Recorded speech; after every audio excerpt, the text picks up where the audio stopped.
I'm 18 and need help with introducing my 44-year-old boyfriend to my parents. For the past 2 months, I've been in a relationship with a man who is 44. He was not just a casual boyfriend. He's both my first kiss and the person I lost my to. That combination means this relationship already carries a lot of emotional weight for me, whether I want to admit it or not. Whenever I meet up with him, I tell my parents I'm spending time with friends. That's the easy excuse because it's vague enough that they can't fact check, but it's still close enough to the truth to feel safer than saying nothing. The reality is, I'm with him, sometimes only for a few hours, but other times the whole night, or even for weekends and short trips together. Recently, my parents have started to give me certain looks, or ask small, probing questions. I can tell their curiosity is active. They likely suspect I'm seeing someone, but I'm pretty sure they don't imagine that person is 26 years older than me. In their mental picture of my mystery boyfriend, he's probably my age, maybe a college freshman or sophomore at most, not someone who could be sitting next to them at a PTA meeting if I were still in school. To be clear, I'm not under any illusions about this relationship becoming some lifelong, committed romance. I know it probably has an expiration date. My attraction to older men has been there for as long as I can remember. I like maturity, confidence, and a certain stability that guys my age often haven't developed yet. Our connection is more of a friends with benefits arrangement than anything deeply emotional. That doesn't mean my feelings aren't involved at all, but it's certainly not a fairy tale love story. For more context, I'm still living with my parents for the next few months, but in the fall, I'll be starting at Yale University. Getting in was a huge deal for me. It's the result of years of focus, discipline,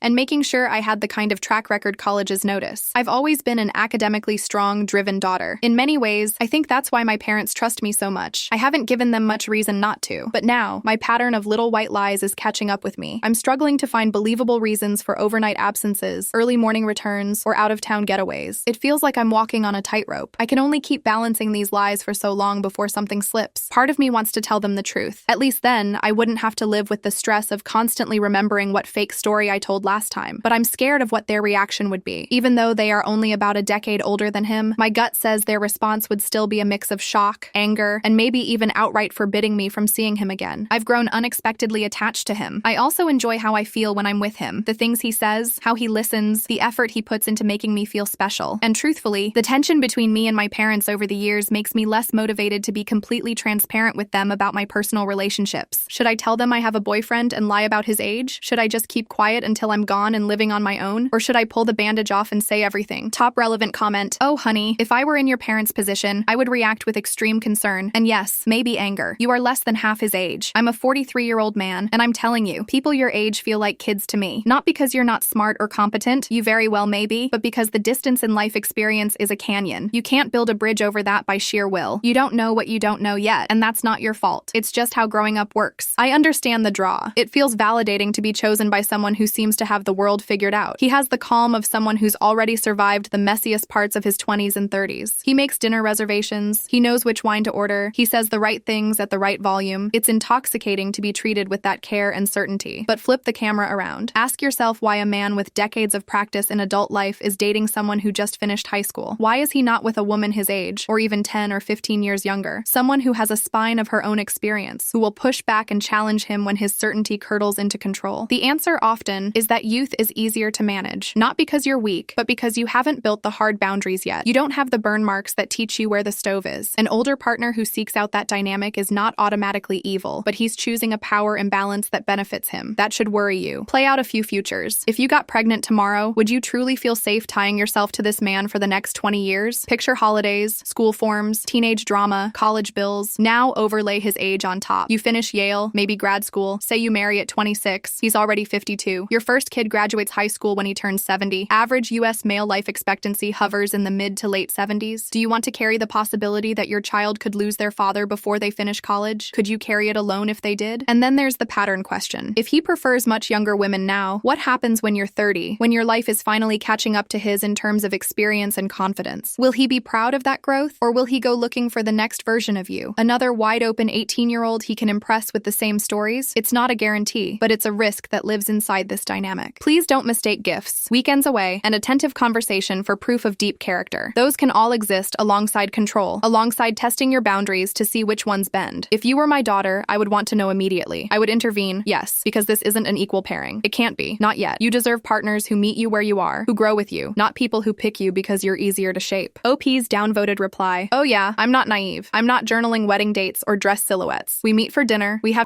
We take the occasional trip, and then we go back to our lives. That's the arrangement. I've never told myself it's more than that. I'm not confused about him being my forever person. I can feel the expiration date in the background like a timer I'm trying not to look at. My parents are already circling the topic, which is why being a little bit honest, without the number, seems tempting. I'm tired of building intricate, believable alibis. I get that from the outside it looks dangerous, but from the inside it feels contained. I like him. He makes me feel wanted. He respects my stated boundaries, and I don't feel trapped. Maybe he gets more out of it than I do long term, but for now, the exchange feels consensual and clear. Commenter 2. If he had been with you before you turned 18, especially if he'd taken your virginity before then, I would have called the police without hesitation. The line matters. The fact that he's even near it should make you pause. OP's reply. He looks incredible for his age. Like, I'm not squinting and pretending. I'm genuinely attracted to him. I know that doesn't cancel out the other concerns, but I need you to understand that I'm not being dragged into a situation where I'm grossed out or numb. It honestly feels like I'm using him for as much as he's using me. I know that sounds flippant, but it's the truth of how it feels from where I'm sitting. Lol, I guess. Commenter 3. Imagine the version of you at 44. Try to look at her straight on. She's stacked with miles of experience, losses that taught her what love costs, wins that taught her what she can demand, scars that map out where she won't go again. Now ask that woman if she could sit down across from an 18-year-old and call it even. She wouldn't. She'd say, I can mentor you, I can encourage you, but I can't date you, and call it fair. Now flip it back to him. Why is he stepping into the soft clay of your firsts? Being someone's first